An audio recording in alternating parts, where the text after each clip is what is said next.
पूरी दिल्ली में कांग्रेस के नेता न्याय यात्रा के थ्रू कांग्रेस के जो कार्यकर्ता हैं वो घूम रहे हैं, लेकिन क्या इसको दिखाया? अगर ये मोदी जी चल लेते या केजरीवाल जी चल लेते तो पूरे देश में चैनलों पे यही सरकार कांग्रेस की बन जाती है तो सीएम कौन हो? अब जैसे उन्होंने एक कठपुतली मुख्यमंत्री भी बिठा रखी है ना।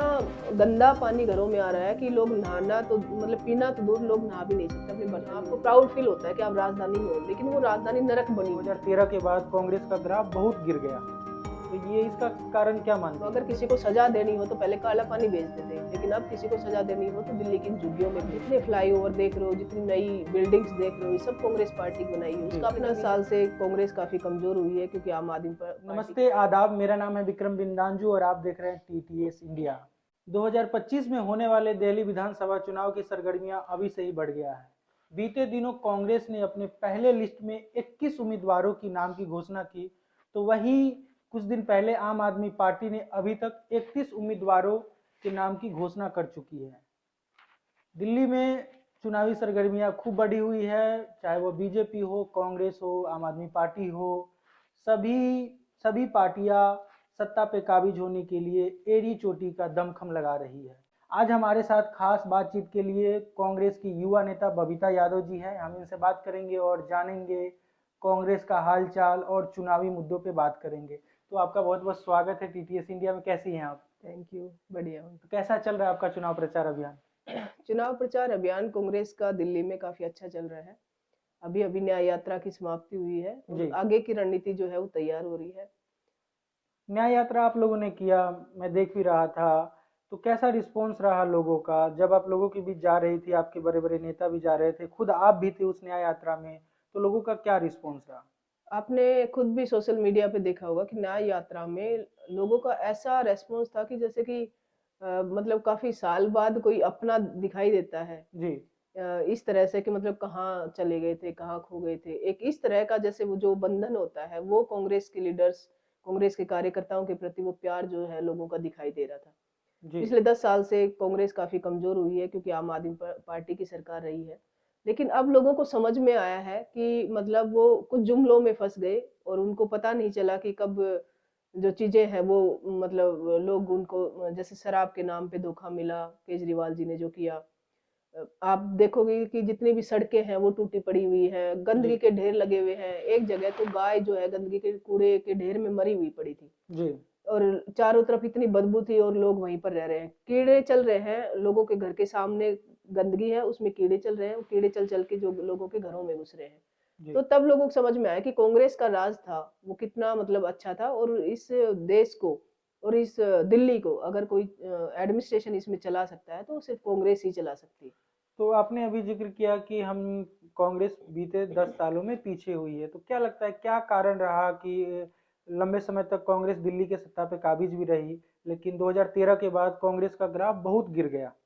तो ये इसका कारण क्या मानती हैं आप? देखो 15 साल तक कांग्रेस की सरकार रही तो कोई भी सरकार जब रहती है एक लंबे टाइम तक लोग चेंज चाहते हैं कि कुछ हुआ है। उसी दौरान जो है बाबा रामदेव के आंदोलन से ब्लैक मनी का मुद्दा काफी चर्चित था। जी। उस मुद्दे को हाईजैक करके केजरीवाल जी ने अन्ना हजारे को लाके कि लोकपाल बिल लाएंगे, भ्रष्टाचार खत्म करेंगे, ब्लैक मनी वापस लाएंगे और लोकपाल के मुद्दे पर जो है लोगों को किया। तो लोगों को लगा कि कुछ नया होने वाला है, कुछ अच्छा ट्रांसपेरेंट सरकार, ज्यादा ट्रांसपेरेंट सरकार आने वाली है, तो कुछ नया प्रयोग करके देखते हैं। क्योंकि दिल्ली में पढ़े लिखे लोग रहते हैं और वो किसी के मतलब ब्लाइंड फॉलोवर नहीं है। तो उन्होंने एक प्रयोग किया, लेकिन वो प्रयोग जो है वो असफल हुआ। अब लोगों को पता चला कि सिर्फ जो है कुछ जैसे कि बिजली पानी के मुद्दे पर आप देखो तो वो किस तरह से जो है एक फॉल्स मतलब एक झूठा वादा साबित हुआ। कांग्रेस की जब सरकार थी तो 150 यूनिट बिजली फ्री होती थी। जी। और अगली जो 100 होती थी उसमें 50% सब्सिडी मिलती थी, मतलब 150 यूनिट जो है वो फ्री हो गई। जी। और केजरीवाल सरकार ने 200 यूनिट फ्री दी। जी। और उसमें अगर 201 हो जाता है तो उसके बाद आपका बिल टोटल का आता है जी, आधे आधे दाम का फायदा आता है। हाँ, उस पे आता है। लेकिन उसमें ये फायदा तो पहले मिल रहा था, 150 यूनिट का प्रॉपर ही पूरा ही फायदा मिल रहा था। लेकिन वो उतना प्रचार प्रसार वो नहीं था कि मतलब मीडियाबाजी करो, ये सब करो, लोगों को पता था। उसके बाद पानी का इन्होंने फ्री पानी का वो किया। फ्री पानी तो है, लेकिन जो पानी घरों में आ रहा है आप खुद देख सकते हो, इतना गंदा पानी घरों में आ रहा है कि लोग नहाना तो मतलब पीना तो दूर, लोग नहा भी नहीं सकते, अपने बर्तन भी नहीं धो सकते। आज दिल्ली के हर घर में लोग जो है बीमारियों से ग्रस्त है। तो बात ये है कि मतलब एक तरह का झुंझुनू दिल्ली के लोगों को पकड़ाया गया। अब दिल्ली के लोगों को समझ में आ गया है कि दिल्ली को अगर कोई चला सकता है, कोई सरकार जिसके पास एक विजन है दिल्ली को चलाने का। आप देखोगे पिछले 10 साल में कोई फ्लाईओवर नहीं बना, जी। कोई नई बिल्डिंग नहीं बनी। ये स्कूल के नाम पे बोल रहे हैं, कितने स्कूल नए बने हैं ये बता दो। जो 1 2 4 स्कूल थे उन्हीं को थोड़ा बहुत एडवर्टाइजमेंट करके इन्होंने ठीक करके और उसका एडवर्टाइजमेंट कर दिया। तो ये जो सरकार है, ये दोनों ही सरकार है, जो सेंटर में भी है ये सिर्फ एडवर्टाइजमेंट की सरकार है। ये धरातल पे कुछ नहीं करती है, जी। सॉलिड तरीके से कुछ नहीं करती है, सिर्फ हवा हवाई बातें करती हैं और लोगों को लगा कि कुछ नया आएगा, कुछ चेंज करेंगे, लेकिन एक झूठे वादे साबित हुए। अभी आपने अपने बातों में केजरीवाल जी के बारे में जिक्र करा कि लोगों को झुनझुना पकड़ा दिया इस सरकार ने। बीते दिनों लोकसभा चुनाव भी हुआ, मुलाकात भी हुई थी हमारी आपसे, तो उस समय तो आप लोग गठबंधन में लड़ रहे थे। देखो, सेंटर के मुद्दे अलग चीज होती है। और एक बात और, जब केजरीवाल जी गिरफ्तार हुए थे तो आपकी पार्टी ने रामलीला मैदान में उनके समर्थन में रैली भी किया था। बात ये है कि मैंने कहा कि जो सेंटर के मुद्दे होते हैं वो अलग होते हैं, जी। स्टेट बाय स्टेट हर सरकार अलग होती है, उसकी पॉलिसी अलग होती है। केजरीवाल के संबंध में जी के संबंध में जो हमने रैली करी थी स्पोर्ट में, वो इसलिए करी थी कि भाई हम संविधान को मानने वाले लोग हैं। जी। केजरीवाल जी पे कांग्रेस पार्टी ने केस भी किए थे कि भाई जो पीछे जो केसेस थे, हमने जैसे शराब के मुद्दे पर, इसमें हम लोग वो थे। लेकिन किसी को जबरदस्ती जो है, वो तो डिसाइड, वो कितने गिल्टी हैं, दोषी हैं, नहीं है, हम्म। वो तो कोर्ट डिसाइड करेगा ना। जबरदस्ती उनको जो है अरेस्ट करके अंदर रखना, बेल नहीं होने देना, तो ये तो डेमोक्रेसी में नाजायज है ना। तो जो डेमोक्रेसी के अकॉर्डिंग, संविधान के अकॉर्डिंग नहीं है, हम उसका विरोध करेंगे, उसमें साथ देंगे। क्योंकि जो भी आरोप लगाए गए हैं वो कितने सही है कितने गलत है, हम केस कर सकते हैं, उसको डिसाइड न्यायालय करेगा। अब मैं बीते दिनों कांग्रेस के एक बड़े लीडर का, शायद जो अभी अध्यक्ष हैं, उनका इंटरव्यू देख रहा था। तो उन्होंने कहा कि लोकसभा चुनाव कांग्रेस और आम आदमी पार्टी साथ लड़ी, इसके कारण कांग्रेस को बहुत नुकसान होगा। तो इस बात से सहमत है आप? देखो, कहीं ना कहीं अगर कोई भी पार्टी किसी के साथ मिलकर लड़ती है तो जी। उसका अस्तित्व तो कम होता ही है। क्योंकि उस पार्टी का जो एक धरातल पर जो वर्कर्स बढ़ने चाहिए वो नहीं हम्म। बढ़ते हैं, उस पार्टी के ही रह जाते हैं। अगर पार्टी अपने दम पे लड़ती है तो कोई बात नहीं, एक बार हार सही, लेकिन लोगों में नए लोग जुड़ते हैं, एक उत्साह बढ़ता है लोगों में, तो जो ग्राउंड है वो बनता है। लेकिन जब हम्म। आप किसी के साथ मिलके लड़ोगे तो ग्राउंड जो है क्रिएट नहीं हो पाता। हम्म। फरवरी में अनुमानतः दिल्ली विधानसभा चुनाव होना है, तो कांग्रेस यानी आप लोग जब लोगों के बीच जा रही है तो क्या मुद्दे हैं, किन मुद्दों के साथ जनता से वोट मांग रही है? काफी लंबे समय बाद एक वापसी की उम्मीद, तो क्या मुद्दे हैं? अभी देखो, मुद्दे तो अभी अब हमारा मैनिफेस्टो आने वाला है, जी। उसमें क्लियर हो जाएगा क्या क्या मुद्दे रहेंगे। लेकिन हमने जो न्याय यात्रा करी उसमें हमने जो चीजें देखी, ग्राउंड पे जाके हमने देखा, वो भी हमारे मुद्दे रहेंगे। कि जैसे? पूरी दिल्ली में जो है गंदगी का ढेर है। दिल्ली, मतलब आप पहले लोग सोचते थे कि गांव में रहते हैं, कोई सुविधा नहीं होगी, कोई मतलब इंफ्रास्ट्रक्चर नहीं होगा। लेकिन जी। मैं ये कहती हूँ कि आज आप गांव में जाके देखो, मुझे नहीं पता यूपी बिहार साइड कैसे, लेकिन आप हरियाणा साइड जाओगे गांव में, मैं कहती हूँ कि स्वर्ग है वो। हर हाँ। तरह का इंफ्रास्ट्रक्चर है, साफ सफाई है। लेकिन आप जब दिल्ली में हो, देश की राजधानी में हो, जहाँ आपको प्राउड फील होता है कि आप राजधानी में हो, लेकिन वो राजधानी नरक बनी हुई है। इतने कूड़े के ढेर, मैंने थोड़ी देर पहले ही बताया कि उसमें से गंदगी से कीड़े निकल रहे हैं, जी। लोगों के घरों में घुस रहे हैं, उससे लोगों का स्वास्थ्य खराब हो रहा है। ये घर है, सामने गंदगी का ढेर पड़ा हुआ है, उससे बदबू निकल रही है। आप न्यू दिल्ली को देखो, उसमें इतने सारे पेड़ हैं, इतना साफ सफाई है। तो ये जो पोल्यूशन है, जहां पर पेड़ ज्यादा होंगे वहां तो जाएगा नहीं। तो बिल्कुल। नेताओं के लिए पोल्यूशन नहीं है, नेताओं के लिए गंदगी नहीं है, वो सब न्यू दिल्ली में रहते हैं। और जो लोग, सामान्य लोग जो पुरानी दिल्ली में या और जो जे कॉलोनीज हैं या नई जो विकासपुरी वगैरह ये कॉलोनियां बनी थी कांग्रेस के टाइम पे, यहाँ रहते हैं, उनको इतनी प्रॉब्लम है कि ना तो स्वच्छ हवा मिलती है, ना साफ सफाई वातावरण है, ना पीने को पानी है। तो एक तरह से नरक की जिंदगी है, लोग एक तरह से मतलब सजा काट रहे हैं यहाँ पर। तो ये मुद्दे हैं, सड़कें टूटी पड़ी हैं, पिछले 10 साल से कोई सड़क नहीं बनी है। जी। तो यही मुद्दे हैं हमारे। अच्छा, अभी मुख्य रूप से आपके सामने आम आदमी पार्टी और भाजपा है, तो आप किसको मानती हैं कि किन से मुकाबला आपका है, कि दोनों पार्टियों से या किसी एक पार्टी से? देखो, मुकाबला तो हमारा सिर्फ हमसे ही है, जी। क्योंकि हम खुद, कांग्रेस पार्टी जो है वो दिल्ली में बहुत मजबूत थी, जिसने 15 साल तक एक अच्छा सुशासन जो है दिल्ली को दिया। आज जितने फ्लाईओवर देख रहे हो, जितनी नई बिल्डिंग्स देख रहे हो, ये सब कांग्रेस पार्टी की बनाई है, जी। उसका अपना विजन था उन्होंने।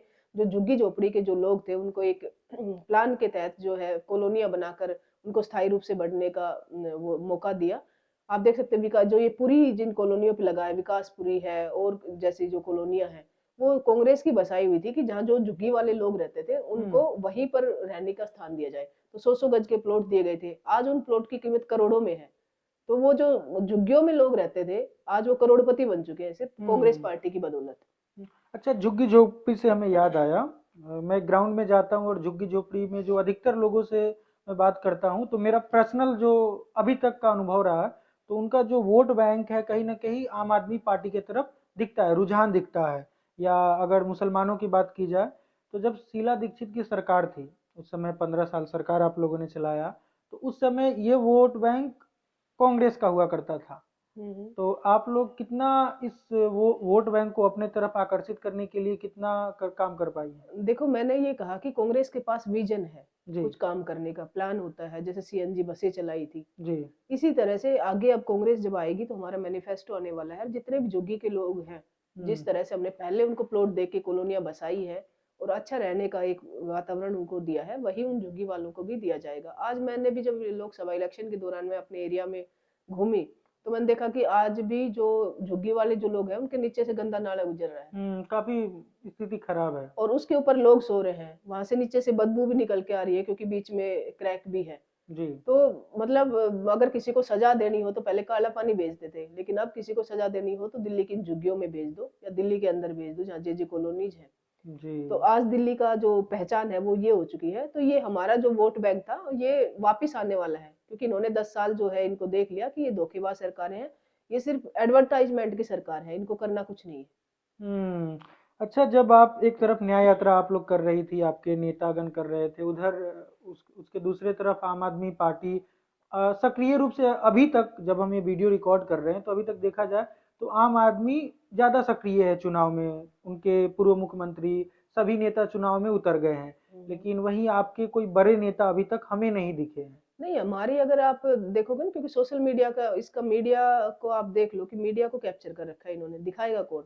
हम्म। लोकसभा टीवी होता था, संसद राज्यसभा टीवी होता था, उसको संसद टीवी में बदल दिया, एक चैनल होता है। जी। अब वो दोनों लोकसभा की कार्यवाही है वो एक ही चैनल दिखाता है, दोनों की कैसे दिखाएगा एक साथ? हम्म। तो मुद्दे जो है उठाने का टाइम नहीं है मीडिया के पास। हम्म। ऐसे जो मेन स्ट्रीम मीडिया जैसे एनडीटीवी है, ये हम देखें तो ये पर्टिकुलर पार्टीज के वो हो चुके हैं क्योंकि इनको खरीद लिया गया है। जी। अब जनता की जो अलग लोकतंत्र में सभी पार्टियों की आवाज उठाने वाले मीडिया तो रहा ही नहीं। जी। रहा सोशल मीडिया। इवन आप सोशल मीडिया को भी देखो कि सोशल मीडिया वहां जाता है मोस्टली जी। जहां पर पैसा मिलता है ज्यादा, जी। उसी को कवर करता है। अब हमारी गवर्नमेंट पिछले 10 साल से इसमें गवर्नमेंट जो सरकार पार्टी है सरकार में तो थी नहीं, जी। जी। तो कहीं ना कहीं हमें फाइनेंशियल प्रॉब्लम्स भी है, बहुत सारी दिक्कतें भी हैं कि फाइनेंशियल प्रॉब्लम अगर सोल्व भी हो जाए तो भी धमकियां मिलती है लोगों को कि नहीं दिखाना है। पूरी दिल्ली में कांग्रेस के नेता न्याय यात्रा के थ्रू कांग्रेस के जो कार्यकर्ता हैं वो घूम रहे हैं, लेकिन जी। क्या जी। इसको दिखाया गया मेन स्ट्रीम मीडिया में? और अगर ये मोदी जी चल लेते या केजरीवाल जी चल लेते तो पूरे देश में चैनलों पे यही चलता कि जो है पार्टी के लीडर जो है न्याय यात्रा कर रहे हैं, पैदल घूम रहे हैं। और जब दिल्ली में पॉल्यूशन अपने हाईएस्ट लेवल पे था तब दिल्ली के कांग्रेस के नेता जो है वो सड़कों पे थे लोगों जी। के साथ में। अच्छा, एक सवाल मेरे दिमाग में आ रहा है, जब दिल्ली विधानसभा, खैर अभी जो मौजूदा सरकार है आम आदमी पार्टी की, तो पहले से तय है कि अरविंद केजरीवाल जी ही मुख्यमंत्री बनेंगे। लोगों से वोट मांगा जा रहा है उनके चेहरे पे, आम आदमी पार्टी मांग रही है। लेकिन वही कांग्रेस की बात की जाए तो कोई सीएम फेस दिखता नहीं है कि कौन, अगर कांग्रेस बन भी जाती है, सरकार कांग्रेस की बन जाती है, तो सीएम कौन होगा? आपको क्या लगता है? देखो हमारी जो पार्टी है वो तानाशाही पार्टी नहीं है। कांग्रेस जो केजरीवाल जी की पार्टी है, आप इसमें देखो कि लोग वो बैनर पोस्टर भी लगाते हैं जहां पर भी तो सिर्फ केजरीवाल जी की फोटो होती है और हम्म। किसी की नहीं होती। मतलब ये वन मैन आर्मी है। जी। इसमें लोकतंत्र नहीं है इस पार्टी में। वो जिसको चाहेंगे निकालेंगे, जिसको चाहेंगे सिलेक्ट करेंगे। आप जैसे उन्होंने एक कठपुतली मुख्यमंत्री भी बिठा रखी है। तो हमारी जो पार्टी है उसमें लोकतंत्र है, उसमें मिल के चीजें डिसाइड होती है, कमेटी बनती है वो डिसाइड करती है कि भाई क्या कौन सी एम फेस रहेगा। अभी सब मिल के लड़ेंगे, बाद में डिसाइड होगा। लेकिन फिर भी एक तरह से इनडायरेक्ट वे में तो चेहरा हमारे पास भी है देवेंद्र, जैस क्योंकि जो हमारी न्याय यात्रा शुरू की गई है वो जी। देवेंद्र यादव जी जो दिल्ली प्रदेश के अध्यक्ष है, उन्होंने शुरू की, तो पार्टी ने कहीं ना कहीं उनको ये अहम जिम्मेवारी दिल्ली की दी है कि आप जो है इसकी दिल्ली का जो नेतृत्व है वो आप करेंगे। और एक ऐसा नेता दिल्ली को पहली कांग्रेस पार्टी को मिला है, दिल्ली को मिला है, जो सच में ही मतलब सबको एक साथ लेके चल सकता है, जो लोगों के दुख में शामिल है, लोगों के हर सुख में दुख में हर जगह पर शामिल है, हर किसी को साथ लेके चलने वाला है, और हर किसी से एक मतलब एक जैसे कि रियल में एक ऐसा आम आदमी है जो झुग्गी वाले के पास भी उतना ही मतलब प्रेम प्यार प्रेम से मिलता है जितना कि एक बहुत बड़े बिजनेसमैन से मिलता है। जी। तो पहली बार दिल्ली को कांग्रेस को बहुत अच्छे लीडर मिला है, एक सीएम फेस, और देखना उनके नेतृत्व में कांग्रेस जो है वो सरकार बनाने जा रही अच्छा, मैं ये कह सकता हूँ कि अभी जो कांग्रेस का दौर है, सबसे मुश्किल दौर से कांग्रेस गुजर रही है दिल्ली में। है। हाँ, कि- ये आप कह सकते हो कि गुजर नहीं रही, गुजर चुकी है। अच्छा। कांग्रेस गुजर चुकी है, वो दौर जा चुका है, क्योंकि पिछले 10 साल से कहीं ना कहीं दूसरी पार्टी की सरकार थी जी। और हमारी सीटें भी नहीं आ पाई, तो लोगों ने एक तरह से बुरा दौर ही था। लेकिन लोगों का ये था कि दिल्ली के लोग, मैंने कहा कि पढ़े लिखे हैं, रेशनल हैं, जी। जी वो आपने। हर किसी को मौका देना चाहते हैं कि चलो लोकतंत्र में और भी पार्टियां हो, दिखाओ कौन सा अच्छा काम कर सकती है। जी। तो जी। हमारी 15 साल सरकार थी, लोगों ने किसी और को मौका दिया, लेकिन अब दिल्ली के लोगों को समझ में आ गया है कि कांग्रेस ही जो है दिल्ली को एक अच्छा सुशासन जो है दे सकती है। बबीता जी, आप खुद एक महिला है, युवा भी है, तो कांग्रेस पार्टी, जैसा कि हम नेताओं से सुनते हैं कि कांग्रेस पार्टी सभी समाज के सभी वर्गों की बात करती है, तो महिलाओं के लिए, युवाओं के लिए कांग्रेस क्या सोचती है? आप खुद देख सकते हो कि जो भी 21 टिकट कांग्रेस पार्टी ने जो अभी जारी की है, हम्म। उसमें आप देख सकते हो कि महिलाओं को मौका दिया है, ओबीसी वर्ग की महिलाओं को मौका दिया है। उसमें आप इंडियन यूथ कांग्रेस से जो स्टूडेंट हैं, जो जी। यंग हैं, उनको भी मौका दिया है। तो कांग्रेस पार्टी जो है इस बार महिलाओं को, समाज के सभी वर्गों को, यूथ को जो है नई नए फ्रेश ब्लड को जो है पॉलिटिक्स में लाने जा रही है। हम्म। अच्छा, मेरे दिमाग में एक सवाल आ रहा है, क्योंकि इसके पहले जब मैं आपसे मिला था, तो उस समय जब हमारी बातचीत हुई थी, मैंने जब आपके बारे में जाना, तो आप खुद एक यूपीएससी एस्पिरेंट रही है, मुखर्जी नगर में आपने आंदोलन भी किए, स्टूडेंट की बात भी करती रहती हैं आप। तो बीते महीने या बीते साल हमने देखा है कि पेपर लीक का मामला हो या स्टूडेंट पे लाठी चार्ज का मामला हो, बीपीएससी में भी कुछ दिन पहले बच्चों ने प्रदर्शन किया मुखर्जी नगर में, आप सक्रिय भी रहती है, तो कांग्रेस पार्टी का क्या रुझान रहता है इन स्टूडेंट के लिए, एग्जाम्स के लिए? देखो, जब भी हमने जब मुखर्जी नगर में आंदोलन किया, तब भी कांग्रेस पार्टी के जो लीडर्स थे वो हमारे साथ में थे। जी। जंतर मंतर पे हमारा आंदोलन हुआ, तो अधीर रंजन चौधरी जो जो उस टाइम विपक्ष के नेता थे कांग्रेस पार्टी के, उन्होंने हमारी हंगर स्ट्राइक जो है वो ब्रेक करवाई थी। और ऐसे उन्होंने संसद के अंदर हमारे जो मुद्दे हैं उनको 4 बार जो संसद में रखा था। हम्म। तो कांग्रेस पार्टी जो है हमेशा यूथ के साथ रहती है। जी।